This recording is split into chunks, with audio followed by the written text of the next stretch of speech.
the planets are like that. Any event or happening which is correlated with the planets, there would be a multiplicity of events.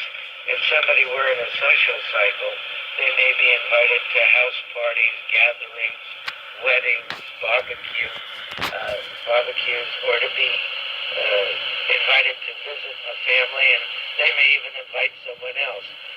There may be engagement parties, they may visit a group of people, they may be at any kind of a gathering, get-together, or visitation thing.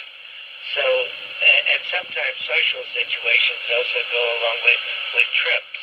In other words, a trip can be far, or a trip can be what we call a quest. A quest is someplace you go that's important, either socially, emotionally, financially, or whatever to you, and it's irregardless of distance. So a trip can also be someplace that we go that's important or interesting to us, but not necessarily far.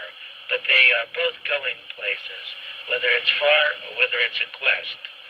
Now there are social quests and there are other types of quests. A quest to visit someone in a hospital, a quest to go to a reunion or a gathering or a visit or a funeral or a wedding or an engagement party or a reunion.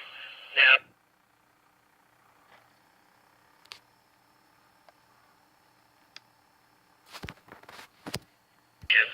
but they're not necessarily far, but they can be. So sometimes the importance outweighs the question of distance.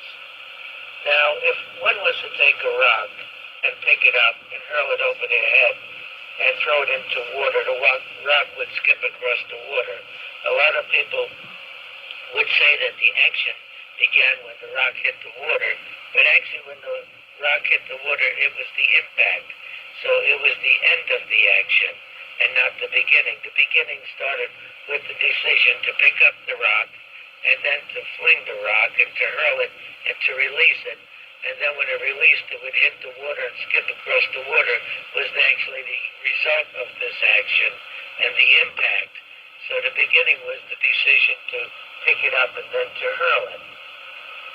These actions are like rowing a boat. And these cycles are like somebody putting their oars into the water, and the boat is kind of on its way, and then it seems to be cruising, but still in the process of change. So even though the boat seems to just be coasting, it's actually in the process of change. And the beginning is when you first put the oars in the water and you begin stroking. And then you kind of pull the oars up, and the boat's then cruising, but still in the process of going through a change. Now, we live in a time of instant coffee, instant food, instant mashed potatoes, computerized readings of astrology or numerology, and the old way was to learn your craft, to do the actual work involved, to understand the mechanics of how things worked, to study and gain knowledge, to gain insight and blend mechanical and intuitive skills into something special. The old masters became giants at what they did. They pointed the direction for others like a compass, but you had to find your own way. I saw things because I studied the old masters, and saw more clearly because I stood on the shoulders of their work to see. And that's how I learned, and that's how I became aware.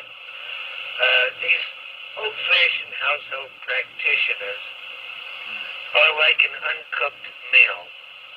They're raw. Some of them, in fact, pride themselves on not studying anything and just taking up a study of cards or whatever. And they sometimes pull a deck of cards out of a drawer someplace. And they're unlike a metaphysician who is well done and well studied and who blends intuitive and knowledge and skill with this intuitive factor and develops something special. Now, to the unpracticed person, sometimes it's cute or interesting, but really what they're trying to do is basically get you to talk about yourself or to answer questions so that you have a kind of a chat session rather than an actual reading. Now, synchronicity is the study of meaningful coincidences. But of course, what I'm doing or predicting, I'm actually trying to predict what most people would consider happenstance.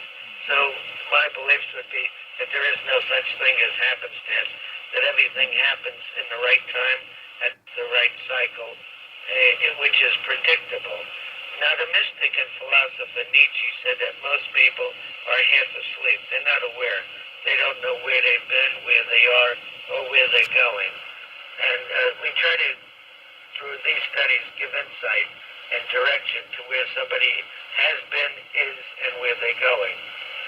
Now, if I say I take for my subject matter trips or legal matters or quests, these things would be the subject matter, and these would perhaps pertain directly to you. But if I say that something is possible, that